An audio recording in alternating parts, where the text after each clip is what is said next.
All right, what's up guys? VV back with another video.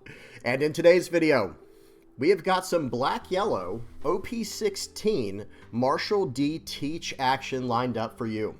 Okay, Batsu was able to do a quick update on the sim last night, so big shout out to him. He was able to put all of the, the known cards from OP16 on there. I don't know if he was able to get all of them, but he got a good amount of them on there, including the new leaders. Okay, so we're going to be messing around with some black-yellow Marshall D Teach action in today's video. All right, so let's do this. Let's get right into it. Just to break everything down for you, first things first, we're going to be heading over to the deck list and breaking that down. After that, we're going to head over to some games on the sim. We have 3 games to go over on the sim, and then we will finish up, we'll wrap up, and I'll tell you guys what I think about this leader moving forward. Okay? I will have everything time-stamped in the general description, and I'll have all relevant deck lists and links and stuff like that in the comment section below. If you guys have any comments, questions, or suggestions, please do not hesitate to put those down in the comment section below, or hop on the VV Theory Discord. Link will be in the channel description. This video is brought to you by Nin Garden. Pre-orders for the Empress playmat and the Golden Memory playmat, available in both Dawn and Moonlight variants, are now live.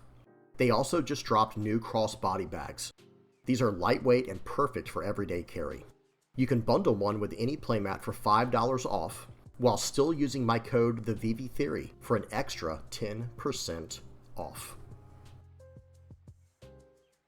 All right, guys, let's go ahead and break down the deck list for today's video, starting off with the leader.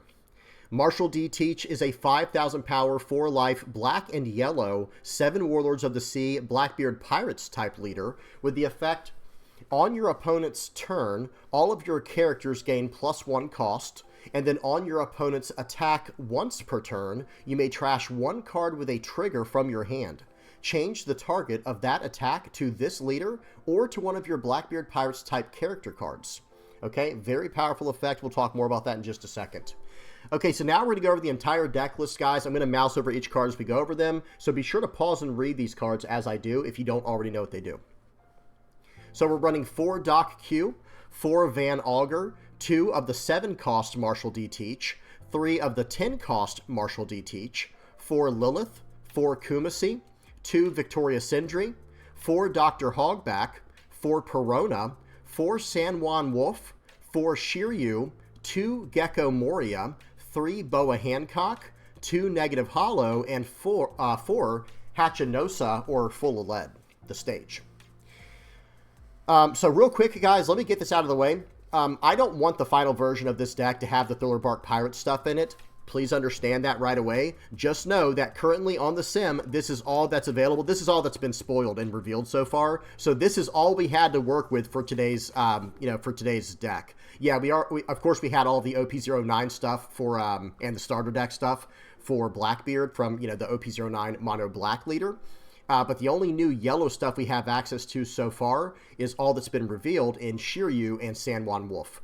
So please, again, I know people probably saw the Thriller Bark Pirate stuff and started rolling their eyes. I get it. I don't want this to be in the final version of the deck. But for the time being, we just have to work with what we have.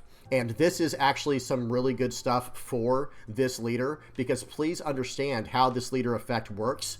We have to trash cards from our hand with triggers on them in order to redirect attacks how we want to. Okay, well, as most people know by now, the triggers on the Thriller Bark Pirate stuff, that's stuff we want in our trash anyway, right? We want to get those cards to our trash, so that way when we get triggers in the future, we can pull those cards out of our trash. So it really is a perfect match there. But understand, too, there's a bit of a balance we have to keep here, because we have to redirect the attack to our leader or to some other Blackbeard Pirates card. Okay, we can't redirect the attack to our Thriller Bark stuff. We can't do that, but that's okay. Now, one thing I will say about the leader real quick is that on your opponent's on your opponent's turn effect, for where it says all of your characters gain +1 cost, I don't know what's going on there. I guess that's just a little bit of built-in cost-based removal protection. I'm not exactly sure, to be honest, guys. Maybe there will be cards printed that have some type of special effect on your opponent's turn if they're a certain cost, which would kind of lock that kind of card to this leader. I'm not really sure, but I think it's better than nothing, but I don't think that's going to be super impactful for how this deck functions. Okay, So we are running 4 of the Doc Q and the 4 Van Augur and 2 Marshall D. Teach. These cards right here, notice all 10 of these cards that we're running, they all have an on KO to draw a card, right? The Doc Q on KO draws a card, the Van Augur draws a card, and Marshall D. Teach, it doesn't quite draw a card, quote unquote, but it grabs a card from our trash and we can bring it to our hand. It just has to be a black card. Okay, so we're running these 10 cards here, and this is going to help us with the early to mid-game removal. Doc Q can KO a 1 or less. Van Augur can rest down to give a character -3 cost. And then this Marshall D. Teach can KO a 3 or less. So we have that going on for us. That's just a little early game package, and these are really good targets to redirect to with our leader's effect, right? If they want to ignore our Doc Q because we're in the late stages of the game where they have a bunch of 8, 9, 10 cost characters or whatever, okay, no problem. Our Doc Q is actually a perfect redirect target with our leader effect, because if they swing for 9,000 and we just trash a trigger card from our hand, I don't know, maybe like this Gecko Moria or this Boa or whatever, it depends on what stage of the game we're at, but if we just trash one of these cards from our hand, we can then redirect the attack to Doc Q and ignore the attack now, and then we're going to basically cycle a card because Doc Q will get KO'd and we'll draw a card from that. So really good stuff there. Van Augur's just nice. Excuse me. Van Augur is just a really nice card, and one thing to consider in this specific version of the deck is we can drop the cost of a character with this Van Augur and hit an even higher target with our Perona, because this does not go off of base cost. It says on play and on KO, up to one of your opponent's characters with a cost of 6 or less cannot attack until the end of your opponent's next turn. So with this effect and Van Augur, we can hit a 9-cost character, which is no joke, right? That's actually very, very relevant if we're just trying to buy time. And think about what that does. You established a Van Augur, you established a Perona, you shut down one of their attacks, and then you're going to be able to trash a trigger from your hand and redirect the attack over to Van Augur or some other relevant, Blackbeard Pirates character and go from there. Okay, so really good stuff there. And then 7-cost Teach. This is just a massive character, 7 cost 8k, and then we can KO cards with it, and then we have an on KO where it kind of protects itself. Then we have the 10-cost Teach. Not much to talk about here. This card is absolutely incredible. It's one of my favorite 10-cost characters I think ever printed. I just love how it shuts down your opponent, and it's a 12k blocker. It just seems really good to me. I'm a really big fan of this card in general. Okay, and in this deck in particular, having access to the 9-cost Boa, because remember guys, we are a 7 Warlords of the Sea type leader with this leader, and Boa can be used, and you just play this out as a 9-cost 10k, and now you're gaining a life and they're losing a life. Well, imagine if you did that on your 9 or 10 Dawn turn, and then on the next turn, you follow up with a Marshall D. Teach. Well, now you're swinging for 5 with your leader, you're swinging for 10, and now you're shutting down attacks or whatever, and then you can redirect attacks into this. A lot of potential right there, guys, across these two bodies with this leader effect. A lot of synergy there. And the best part about this card, Boa, is it's not a brick in your hand in the late game if you're not trying to play it out. You can trash this card from your hand with your leader's effect because it's a trigger to redirect an attack to one of your Blackbeard Pirates characters or leader. Okay, then we have Lilith as a searcher. So I hope that when this deck gets more support from OP16, we can take out the Thriller Bark Pirate stuff, at which point we can probably go with Lafitte for the searcher. Let me bring up all the Blackbeard Pirate stuff. Okay. If we can make this deck like 90% Blackbeard Pirates, we're probably going to run Lafitte, right? And some people might decide to run Lafitte anyway. I get it. Some people might even choose to run Lafitte over the stage because it's one less brick. That's up to you guys. It's up to you. But I will say this. We might still want to keep Lilith in the deck. That might still be a thing. We can run This Is My Age, but maybe we don't need to, because I don't think this deck is really focused, at least this version of the deck. Notice I'm not running any of the 4-cost Burgesses. I'm not really concerned with filling up my trash with this version of the deck, right? And if that's the case, then maybe we don't need to run This Is My Age. Maybe instead we'll run like 4 Lafitte, 4 Lilith, and then maybe 4 of the stage. I don't know. We'll have to do some tinkering and messing around with it. And maybe we even go something like 4 Lilith and then 3 stages and 3 Lafittes. You know, we'll have to find the perfect balance. But I don't think we actually need This Is My Age in this version of the deck, unless we want to build it more around the 4-cost Burgess package, which we can. It might be the way to go. We don't know yet, guys. We're still trying to figure things out. And please understand that too, guys. This is just my initial version of the deck. This is just early version. It can be optimized in many ways, I'm sure. Just understand this is just the first draft for me. We're just trying to build up from here. Excuse me. Running the, so I'm not even going to talk about the Thriller Bark Pirates package, guys. We're running 4 Kumasi, 2 Sindri as a blocker, Dr. Hogback to bring cards back, and then Perona to shut down attacks. And I will say this, Dr. Hogback is actually not bad at all in here, because they can, their on KO effect, their trigger is just like all the Thriller Bark Pirates triggers, but the on KO effect says play up to 1 character with a cost of 4 or less and a trigger other than Dr. Hogback from your trash.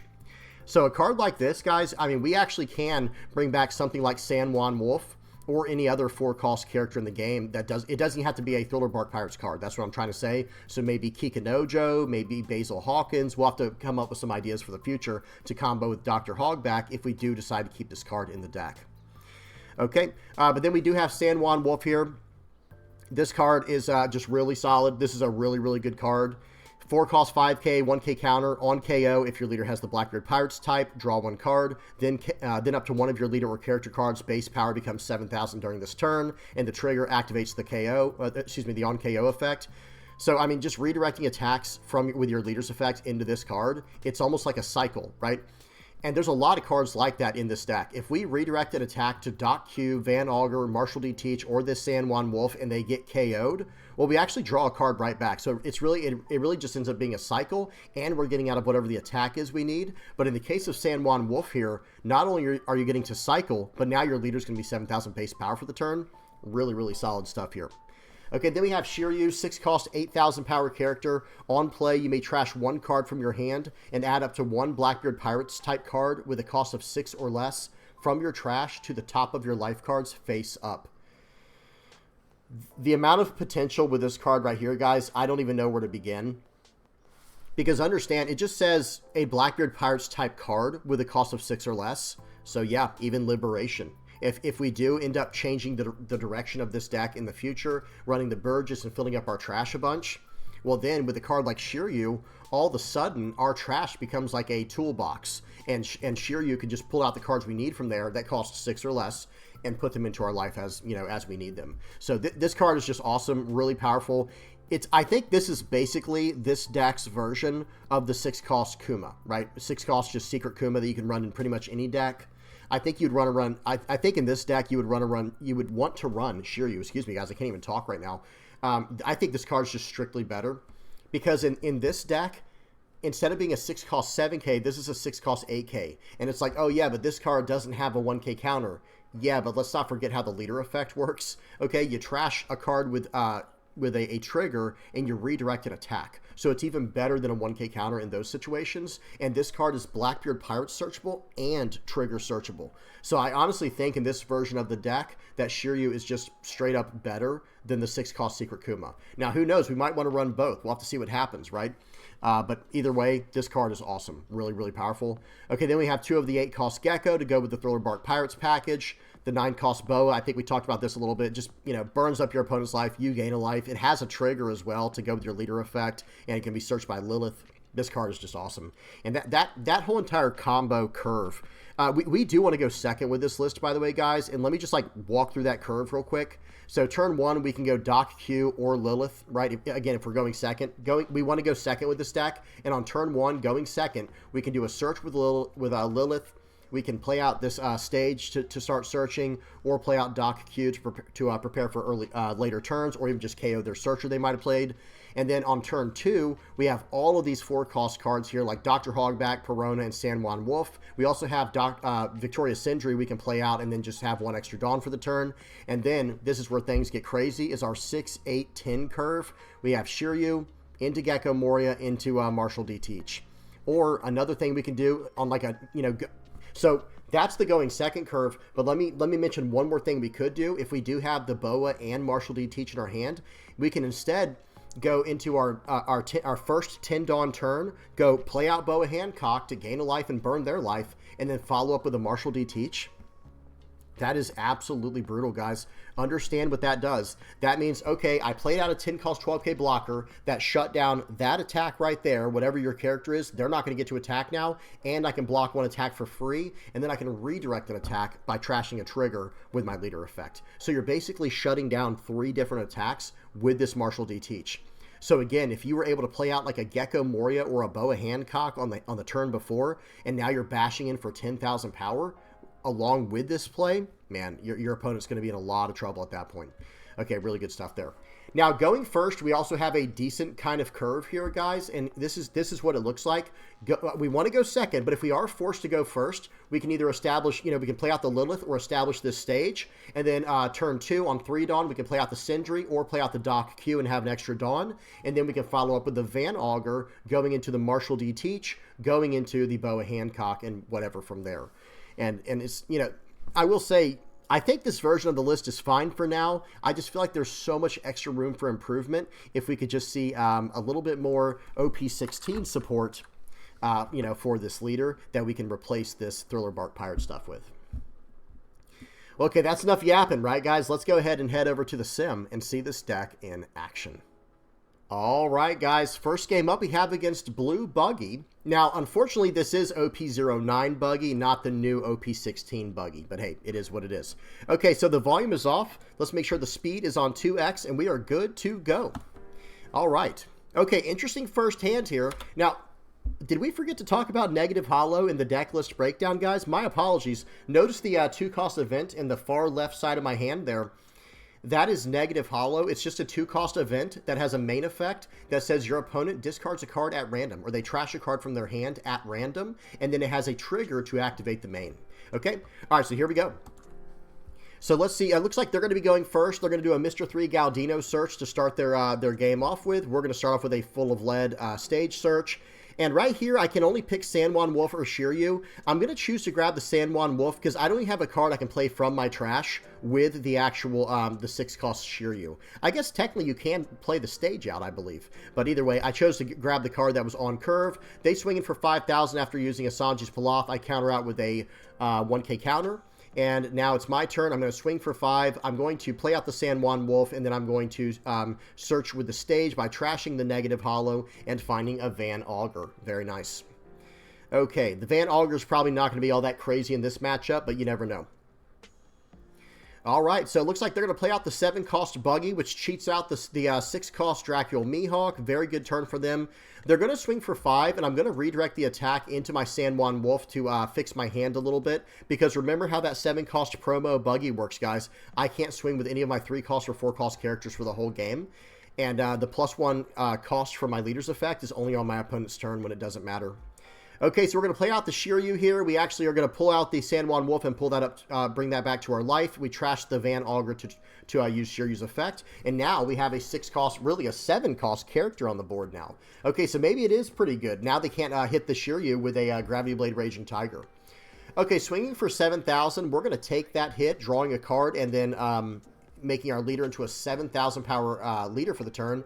Okay, they're turning one of their cards sideways. I'm a big fan of that. We take the hit aggressively there, and we get rewarded with a Perona trigger. And you better believe I'm going for this Mihawk, guys. Please understand how Blue Buggy works as a deck. We're talking about the OP09 Blue Buggy leader.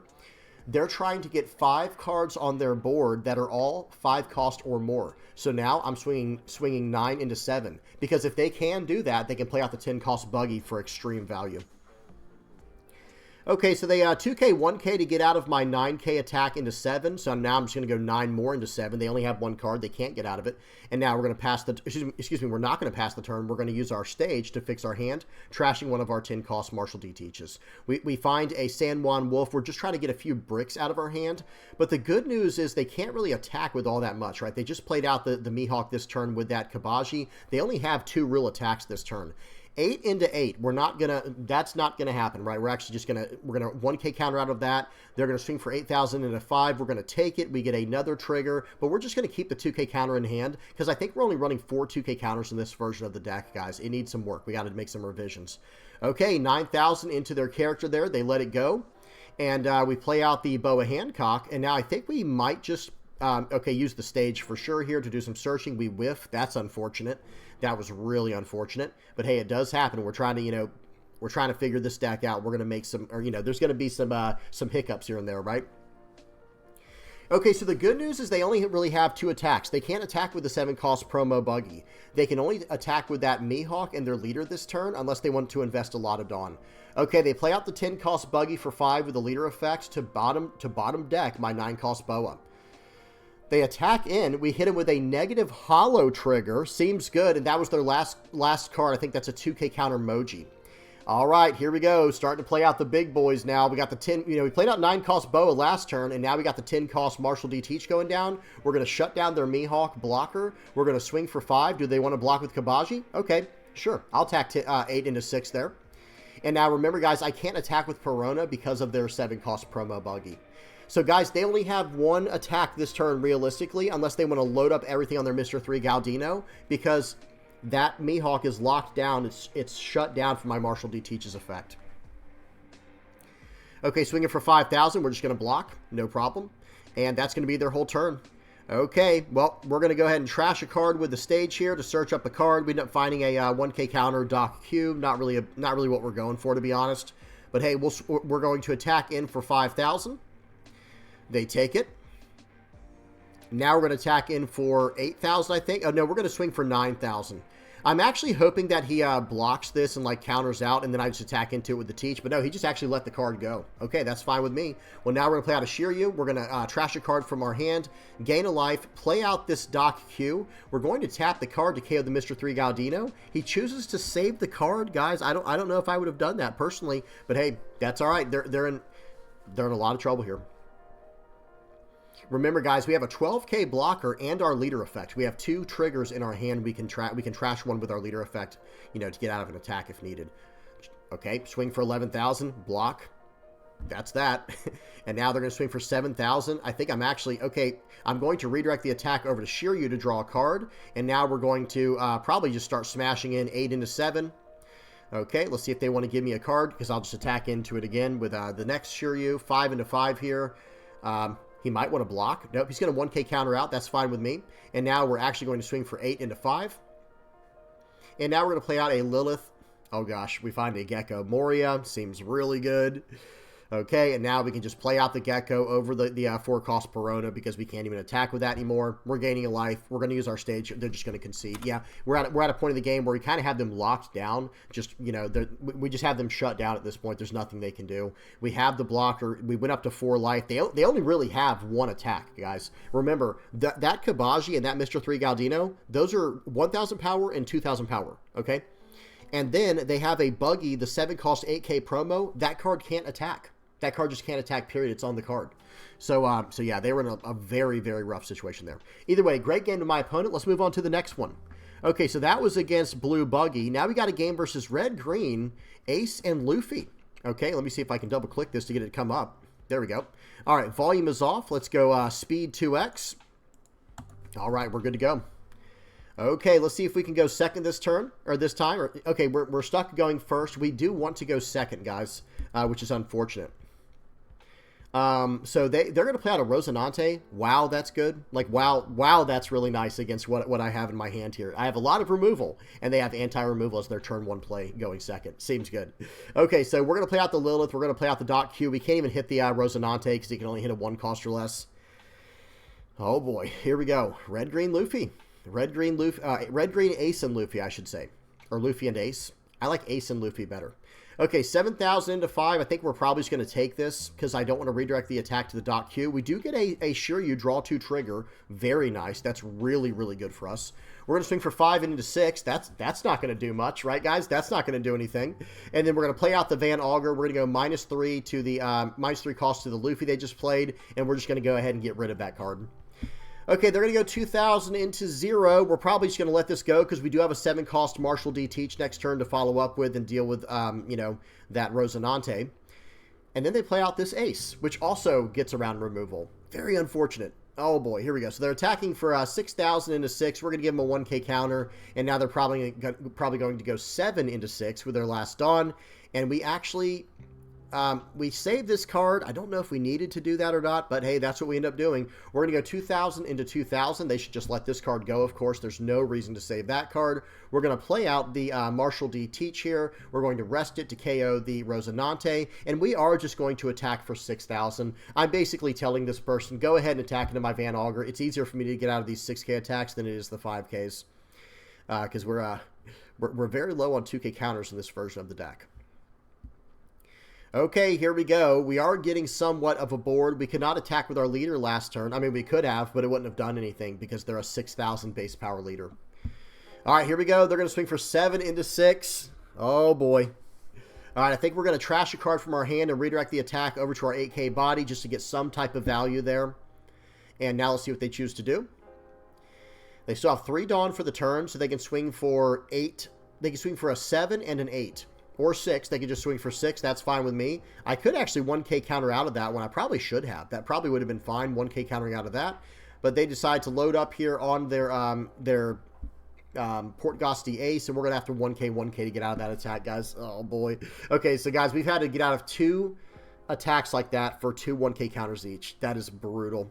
Hey, it happens. It does happen.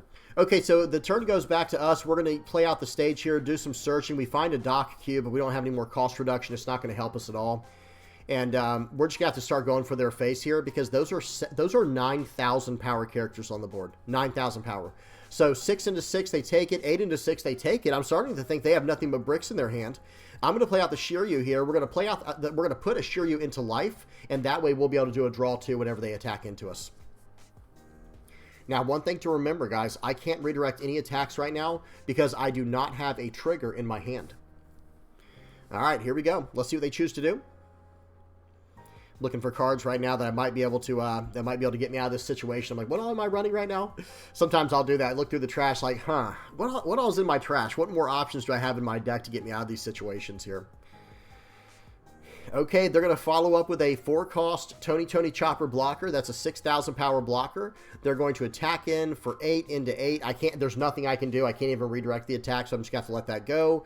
And we are going to grab a 1K counter Doc Q. Not great. Not a great, not a great card to get from the trash. But, you know, the nice thing about that, that Marshall D Teach is it does kind of replace itself on KO, which is really nice. Okay, we take that first hit. And we draw 2 from that, which is really nice from the trigger. They attack in again, and we get a Thriller Bark Pirates trigger. We play out the Dr. Hogback, because now even if they attack into my Dr. Hogback, I don't really care, right? I'll just get a card from my trash. Okay, they play out the 6-cost Luffy. They're going to go 6 into 5. And here we go again. Is this going to be the third 1K to get out of a 6 into 5 or a 7 into 6, guys? It might be. The other option is I could redirect the attack. Yeah, I'm going to redirect the attack with the San Juan Wolf over to my 8,000 power character, and we're fine. Okay, we're out of that one. We're out of that situation. Okay, well, I'm not going for that board. That's a bunch of 9Ks on the board. I'm not going for those. So we're going 8,000 into 6. Let's see what they choose to do here. Let's see what they choose to do here. Okay. Did they take that hit? I'm sorry, guys. Let me see something real quick. I missed it. No, they did a 2K, 1K to get out of that. Very nice. Okay, so we got 2 cards out of their hand. That's really good. And now we're going to be able to swing for 6 more with the Dr. Hogback. See, now we're just kind of poking at him, and that's the way to get around these taller leaders. So 6,000 more. They take it.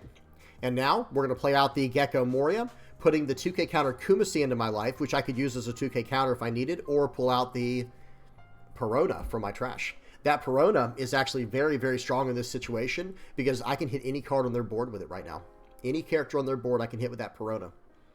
Okay, so remember, guys, we can redirect 1 attack, okay, because we do have a trigger in our hand. We cannot use that Perona to counter out with under any circumstance. Okay, here we go. So they're going to swing in for 6,000. And honestly, guys, I think I just want to take this first hit and shut down one of their attacks. Okay, let's see.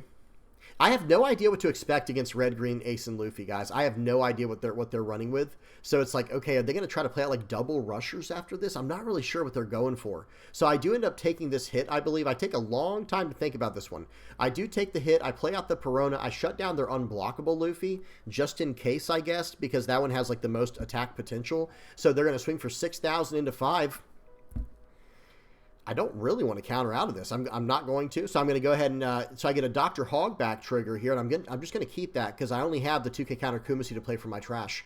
They're going to swing for 6,000, and we're going to take that hit, and we're going to go ahead and get a I think a San Juan Wolf from the trash. We're going to play it over the Lilith, and now they can't attack with that Luffy, and they only can attack with Chopper. But I haven't used my leader effect this turn, guys. Watch this. Watch this. They're swinging for 14,000 into 5. Okay, redirect the attack by trashing a trigger, and then I draw a card from that, and I go up 2,000 power for the rest of the turn. And remember, guys, they can't attack with the Luffy anyway, even though now it wouldn't matter because I'm a 7,000 power leader. And they're just going to go ahead and concede here. I'm just going to swing for 10. 10,000 is going to get through. They don't even have enough to get out of that, but if we had to swing for the most optimal numbers, I think you just literally swing 5, 5, 5, 9, 19. I think that'd probably be the most optimal way to get around all their 2Ks they might have in hand and stuff like that. Either way, great game to our opponent, and I will say that red-green Ace and Luffy deck is pretty scary. It says Luffy into Ace. I'm going to call it Ace and Luffy, guys. I'm sorry. I just don't like... I like where the A comes first. Maybe... I don't know. Anyway, great game to my opponent. Let's move on to the next one. We got one more game here. We got a game versus Purple Sengoku. All right. Volume is off. Let's go speed 2x, and here we go. Excuse me. Okay, Purple Sengoku. And we're stuck going first again, guys. Very unfortunate. We play out a Lilith Searcher, fix our hand a little bit. We also have the stage for next turn. Okay, they play out a 2-cost Foxy. Very interesting. Remember, they're facing the same problems as we are right now. They don't have all of their new cards available, so you just kind of have to make do with whatever you have. Okay, so we play out the stage. We fix our hand a little bit. We swing it for 5. We play out the Dot Q. That's not really going to help us in this situation, though, guys, because we have no cost reduction. Okay, here we go. Let's see what they choose to do here. Oh, nice. They're running the 2-cost event searcher. It does a top 4 search for any card that costs 3 or more, I think, or 4 or more. Maybe we can consider running that in this deck, because in this deck it has a trigger, so we can trash it with our leader effect to, you know, redirect attacks. Maybe we might have to mess around with that for the time being. Okay, so here we go. Just waiting for them to attack for the turn. They're going to swing for 7,000 into 5. We're going to take that. No trigger. And here we go. 5 Dawn turn. So we have to do things very specifically here. I think we're going to play out the... I think we should attack for 5 first, yeah, and then use the stage. I was going to say, it looks like we're about to play out the Lilith. I'd rather use the stage first, just in case we get a Van Augur. We did not get a Van Augur. We get a 7-cost Teach. I think I should actually go with the Dot Q for the 1K counter here. Yeah, I think the 1K counter is more important in this situation, because we already know what they're going to do. Once they get to 8 Dawn, they're going to start dropping the massive characters. Okay, so we follow up with a Lilith and then a San Juan Wolf, and now we're going to pass the turn to them. All right, here we go. So they're still only on a 6 Dawn turn. They're going to play out a Charlotte Pudding to fix their hand. They're going to play out Brand New World to fix their hand again. And yeah, I think they searched up a 7-cost Kuzan with the most recent one, if I remember correctly. And I can't remember what the first one was they searched up. It might have been a Borsalino. Okay. So here we go. We're just going to use Dot Q to get rid of that pudding. Why not? No reason not to. If they want to attack into my Dot Q, be my guest, right? That's fine. Okay, here we go. We're going to play out a Lilith here to do some searching, and then we're going to swing for 5, and then we're going to follow up with a 6-cost play here with the Shiryu. And next turn, we'll be able to go straight into a 9-cost Boa. So going first is not terrible when you're running Boa in this deck, guys, because a 9-drop, playing out Boa right on 9, that's a really nice play. That's a really nice play. Okay, here we go. So they're going to use their effects here. Dawn -8. They're playing out all of their 3 of their 7-cost Admirals. And let's see what they choose to do here. Of course, they get the 2 Dawn back. They get the 4 Dawn back first. They go Dawn -1 with Sakazuki, giving my Shiryu -6,000 power. And now I think they end up removing my Shiryu. Okay, they're going to use Foxy since they have less Dawn than the opponent right now. This is a good time to cash in on that to draw a card. Yep, they're going to hit me with a Gum Gum Lightning and KO my Shiryu. That's fine. 5,000 into 5. Well, guys, I don't really want to get rid of this card, my only counter in hand, but maybe I should here. The other option is I take this hit aggressively, and then I actually get to, like, cycle a card pretty much. Yep, we go into a 7-cost. That's less than ideal, but we can just trash that with the stage. Okay, now we get Van Augur. It's a little bit late on that card. A little bit late for that card. It is what it is. We're going to swing for 5,000. We're going to play out the Boa. They took that hit aggressively, and they're probably regretting it now, because then we played out a 9-cost that burned up their second to last life. Now they're down to 1 life. Okay, that card's annoying. They play out a 4-cost. They play out a 4-cost Mr. 2.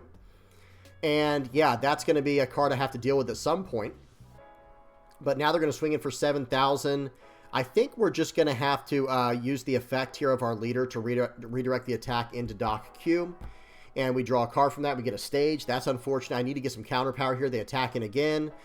We get a trigger. We play out the Dr. Hog back. And now we get to play out any of these cards from our trash. I think grabbing the San Juan Wolf is the way to go, because we can't shut down the Borsalino, and we don't have to shut down the Mr. 2. They can't attack.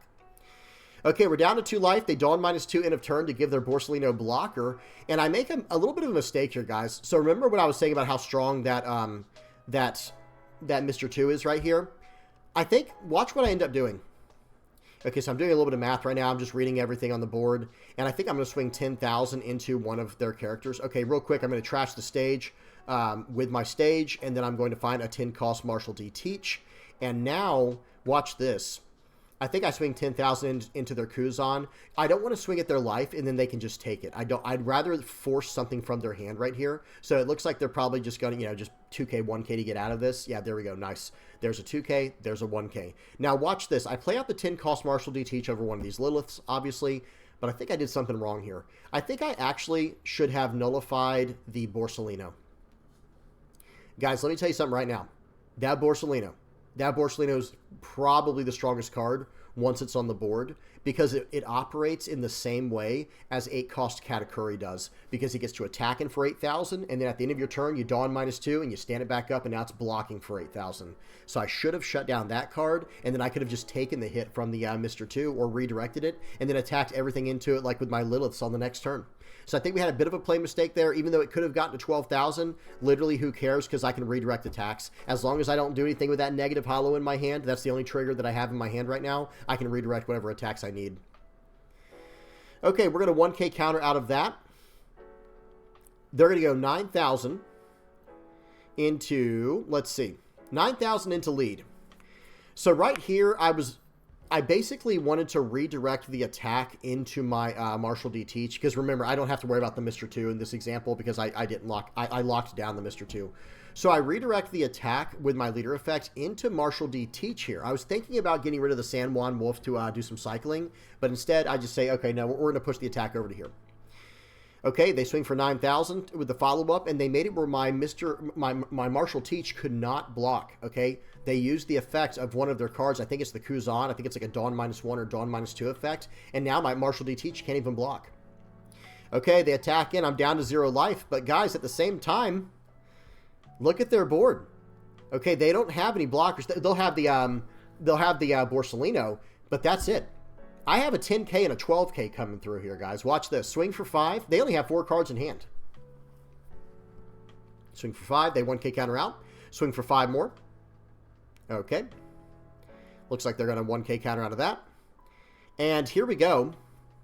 So I had some options here. I wasn't sure how I wanted to do this. By the way, the answer is just literally just swing 10 to force them to block, and then swing 12 to force them to block, and then swing 12 more. The game's just over on the spot. I'm taking a while because I'm trying to consider something. I'm trying to consider all the possibilities. And I think if I were to play out Marshall D. Teach here and use the effect, I don't think I could shut down Borsalino's blocker effect, because that effect was given by another effect that is already resolved.